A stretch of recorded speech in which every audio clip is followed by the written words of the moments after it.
tes. Nah, setelah tadi kita menentukan lokasi ya teman-teman, lokasi dari perencanaan jembatan kita nanti, langkah selanjutnya adalah kita akan mengolah dari lokasi tersebut menjadi sebuah data topografi berupa peta kontur ya teman-teman.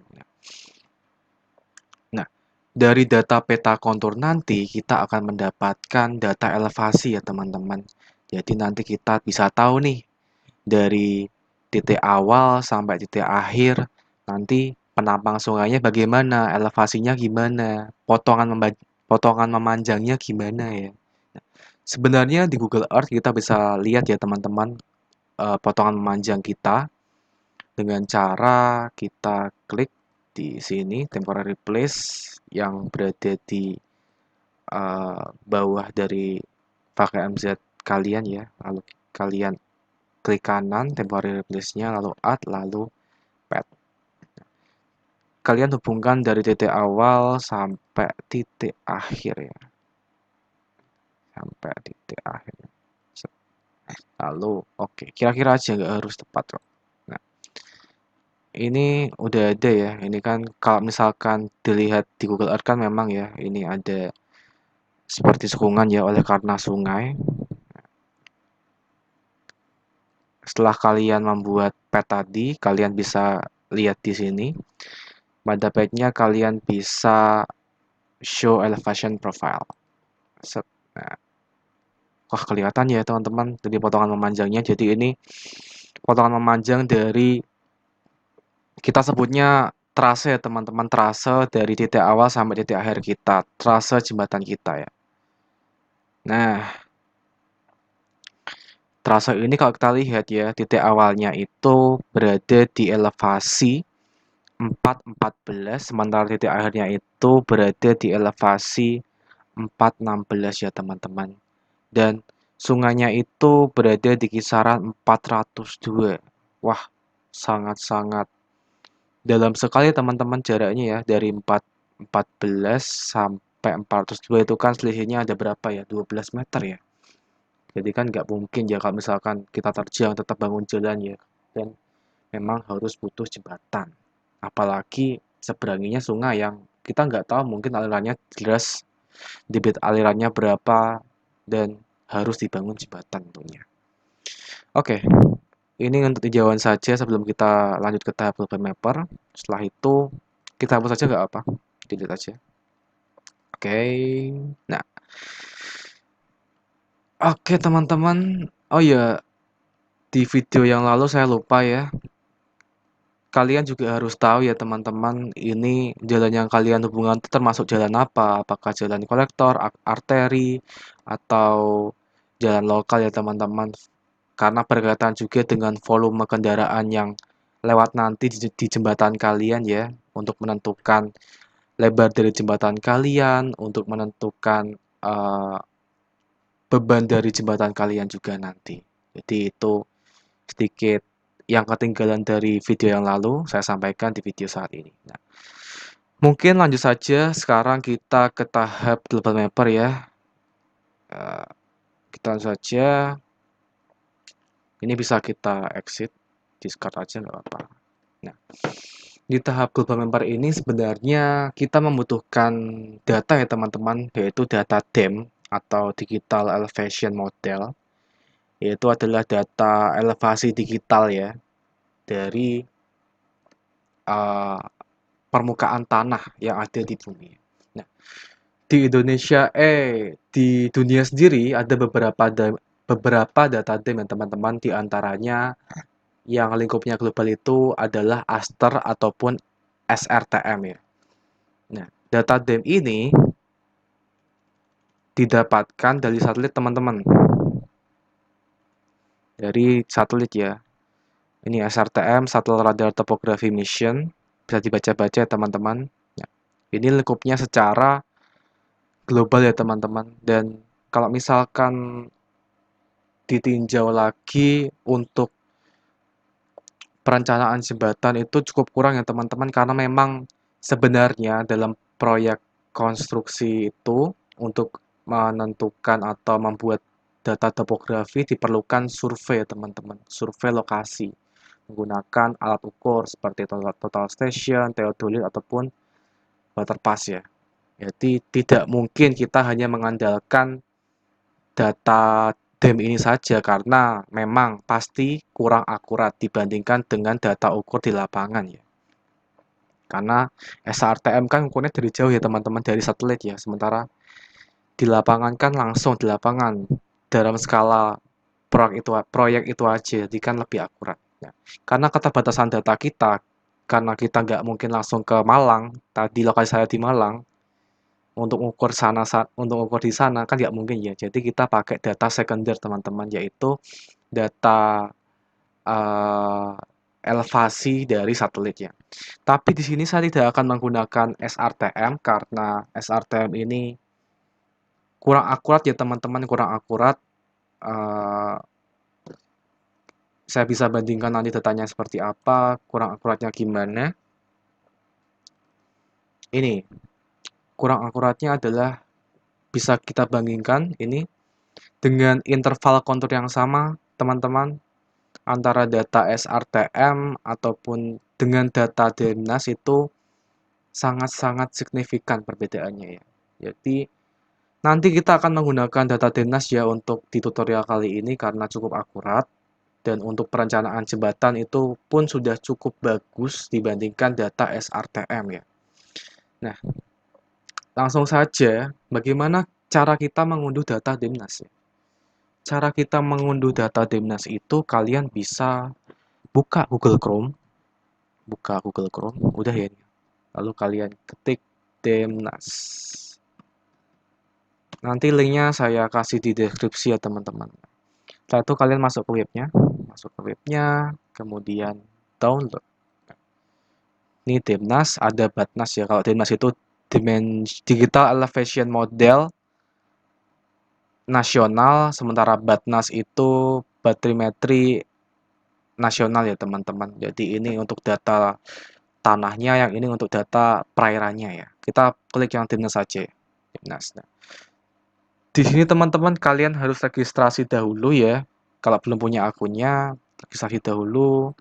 Klik register, masukkan nama tengah, nama akhir, username buat, emailnya masukkan, dan nanti sign up aja, dan nanti ikuti aja alurnya teman-teman. Nah, karena di sini saya udah mempunyai akun, saya akan masukkan akun saya.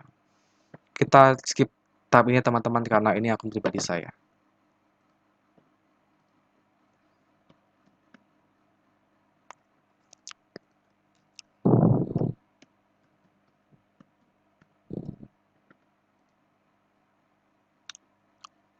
Nah, oke, udah login teman-teman. Nah, sip. Ketika sudah login, tampilannya akan seperti ini teman-teman. Jadi, untuk data DEMNAS sendiri itu hanya melingkup di wilayah negara kita tercinta, tanah air kita, Indonesia, teman-teman. Tidak melingkup secara global. Dan di sini ada kotak-kotak itu apa, Mas? Jadi, kotak-kotak ini adalah data-data yang dipisahkan, yang dipartisi ya. Jadi, kalian tidak bisa mendownload semuanya langsung, tapi kalian harus memilih satu-satu ya teman-teman. Nah, di sini kita tinjau aja ya teman-teman dari peta lokasi kita. Tadi kan coba kita buka mapsnya tadi ya, buka mapsnya tadi. Lokasi dia ya. Tadi.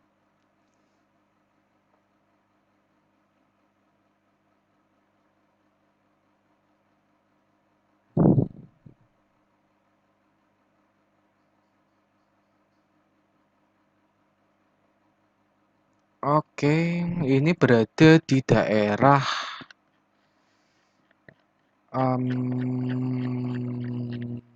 kejauhan. Berada di daerah Malang ya. Ada tulisannya biasanya.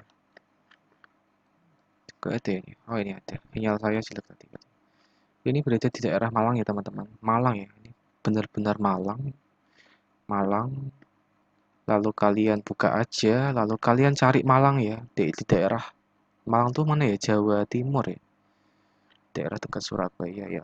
Pastikan teman-teman ya internet kalian stabil karena ini agak berat, pastikan pakai WiFi aja. Nah, sini ya daerah Malang ya. Nah, kemungkinan itu jembatan saya berada di daerah sini. Kita coba download dulu aja. Kalau misalkan salah, kita download lainnya gitu. Jadi kita klik aja ini, klik kiri, lalu download. Oke, download. Tunggu downloadnya selesai.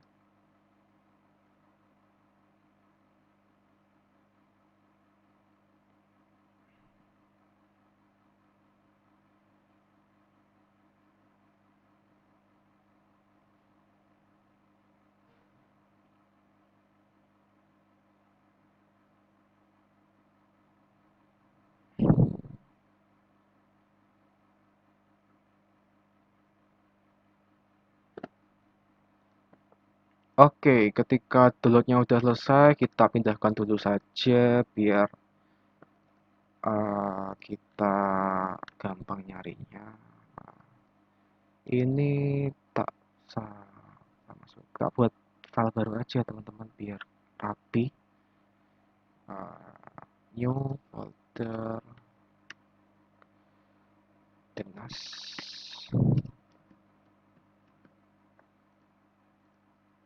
Masukkan. Oke, sudah ya. Ketika sudah, kalian bisa minimize saja, ini discard, lalu kalian buka global mapper kalian. Oke, sekarang kita lanjut ke tahap global mappernya teman-teman. Pertama kita buka aplikasi global mappernya. Sini saya menggunakan global mapper 20 ya. Mungkin nanti teman-teman yang memiliki beda versi dengan saya bisa juga mengikuti karena tidak terlalu jauh ya bedanya ya. Nah, setelah dibuka global mapper tampilannya seperti ini, kemudian kita open data files, klik ini ya. Lalu kita masukkan data Demnas kita terlebih dahulu ya. Kita masukkan, kita open, kita yes to all, oke. Dan kita pertama-tama menggunakan projection geographic dulu ya teman-teman. Lalu oke. Dan jadilah data Demnas yang telah kita unduh ya. Lalu setelah itu kita masukkan data KMZ kita, data lokasi kita dengan cara klik file, lalu open data files, lalu kita buka Google Earth kita. Klik, lalu open. Oh, berarti benar ya teman-teman, kita tidak usah mengunduh data lainnya karena kita udah benar mendownload data Demnasnya ya, berada di area jembatan kita, begitu ya. Bisa kita lihat teman-teman untuk data Demnas sendiri itu cukup detail ya, sampai-sampai ini uh, cekungan sungainya terlihat dengan detail dari sini, cukup bagus ya. Data Demnas, data leadernya, 3D modelnya, permukaan tanahnya sampai terlihat ya teman-teman. Jadi itu menandakan data yang Demnas kita dari pemerintah itu cukup bagus ya. Lalu kita setelah ini kita atur ya, projection-nya kita ubah menjadi UTM teman-teman atau Universal Transfer Mercator dengan cara klik Tools, lalu Configure, lalu Projection, dan kita ganti ini menjadi Universal Transfer Mercator. Kemudian Apply dan oke. Setelah itu kita membuat uh,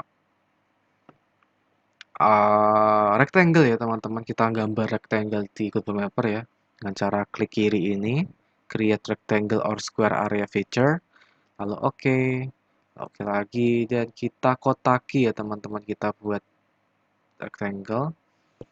Ini bebas ya teman-teman, kalau mau kalian bisa lebar-lebar dulu ya teman-teman, nanti tinggal dipotong-potong di AutoCAD jika memang terlalu besar ya.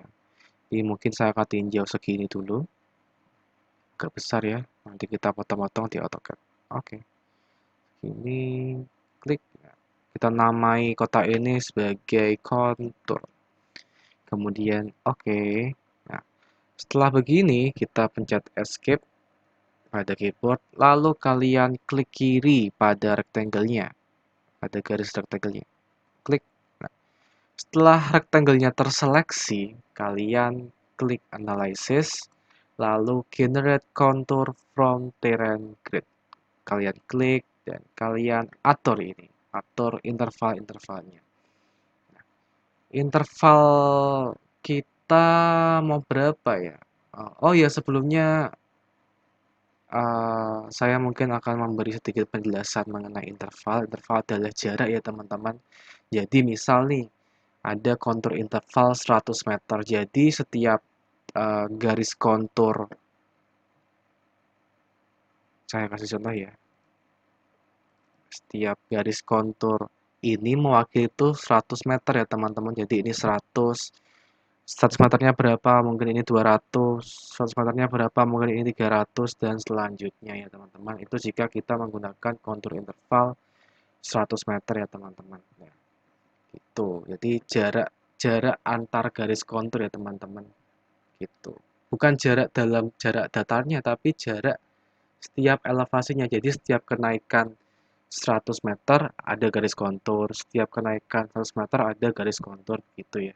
Mungkin teman-teman bisa memahami perkataan saya atau kalian bisa browsing sendiri, cari sumber-sumber lain agar kalian paham. Gitu. Lanjut lagi ke tadi ya, ini kontur intervalnya mau kita buat berapa ya? Tadi yang sudah saya buat itu, menurut saya pribadi ini terlalu lengkap ya teman-teman. Nanti kita akan kesulitan pada saat membuat interpolasi ya, karena terlalu banyak garis-garis konturnya. Ini saya menggunakan interval kontur 1 ya tadi ya. Mungkin saya akan buat 2 ya teman-teman agar tidak terlalu lengkap, dan untuk major konturnya saya buat 10 ya, karena nggak mungkin kalau 5, karena 5 bukan kelipatan dari 2 dan 10 masih bisa karena kelipatan dari 2 ya teman-teman. Gitu. Kita atur saja mungkin 2. Kontur intervalnya minor konturnya 2, major konturnya 10. Untuk mengisi ini teman-teman, itu menyesuaikan dengan lokasi kalian masing-masing ya. Jadi kalau misalkan satu kontur kontur interval kalian 1 meter ideal, kalian nggak apa-apa menggunakan uh, kontur interval 1 meter. Jadi nggak harus terpaku pada saya ataupun pada teman-teman kalian. Jadi nyesuaiin aja sama lokasi kalian. Gitu. Nah, setelah kita atur kontur intervalnya, minor konturnya, dan mayor konturnya, kita klik contour bounds, lalu crop to selected area features. Dan oke. Kita tunggu. Nah, sudah jadi kontur kita teman-teman di Google Mapper. Sudah bisa terlihat ya ini ya, saya menggunakan interval 2, 424, 426, 422, jadi jaraknya per 2 meter ya. Jadi setiap kenaikan 2 meter ada elevasi atau garis kontur gitu. Oke, selanjutnya saya akan ekspor ini menjadi format DWG dengan cara klik seperti tadi, klik kiri, lalu file, lalu export, lalu export vector or leader data format, lalu lalu oke lagi. Lalu DWG versionnya karena AutoCAD saya tahun 2020, saya mungkin akan menggunakan AutoCAD format 2013, nggak apa. Lalu untuk text size-nya, untuk elevasinya nanti saya menggunakan 8 agar terlihat ya teman-teman, agar terlihat. Kemudian export point-nya saya crop to selected area features dan oke. Lalu saya simpan pada folder baru saja ya teman-teman, dengan nama dwg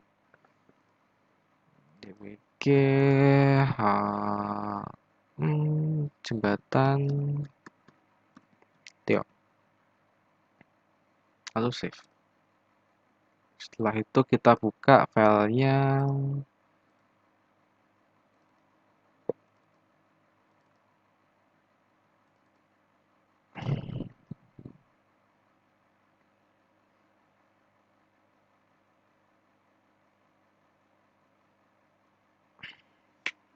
Tunggu.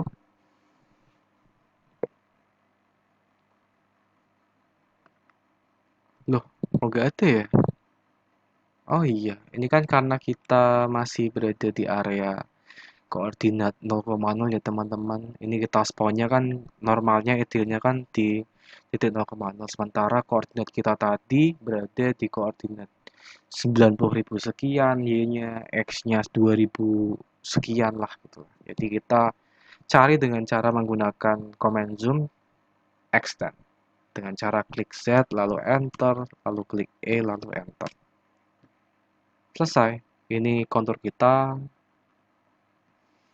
Lalu untuk memperlihatkan titik kontur titik-titik ini kita ganti saja point style kita dengan cara ketik DTP type, lalu pilih mana yang kalian suka, atur size-nya, dan set in absolute unit.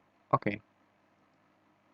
Ketika sudah, kita pastikan teman-teman apakah koordinatnya sesuai dengan koordinat yang ada pada Google Earth kita. Kita coba sambil buka Google Earth kita tadi.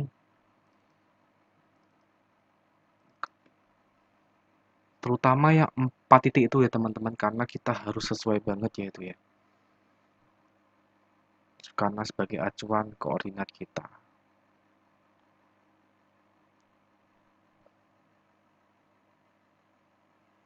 Ini kita tinjau dulu dari sini. Di sini 50 10.00 untuk PB2 ya. PB2. Bener ya teman-teman, 10.00. Tapi yang ini ada noise dikit, ada satu di belakang, nggak apa kita normalkan dengan cara menggantinya di titik di nol kan aja, nggak apa. Dan Z-nya kita buat nol semua ya teman-teman. Ini juga sama. Terus dulu. Ini ada noise juga, kita buat nol sekalian. Dan Z-nya ini kita buat nol juga. Lalu ini juga sama. Ada noise-nya ya, rata-rata. Nggak tahu kenapa, tapi nggak apa sih. Ini noise-nya 4 angka di belakang koma yang nggak terlalu berpengaruh juga. Memang begitu berarti. Oke, siap. Begitu pula kita ganti ya. Titik awal titik akhirnya. Tapi yang kita ganti cukup yang ininya aja. Ini nggak apa, ganti nol juga. Kita ganti juga yang ini.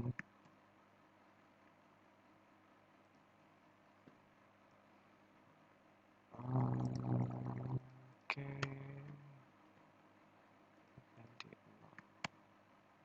Oke, sip.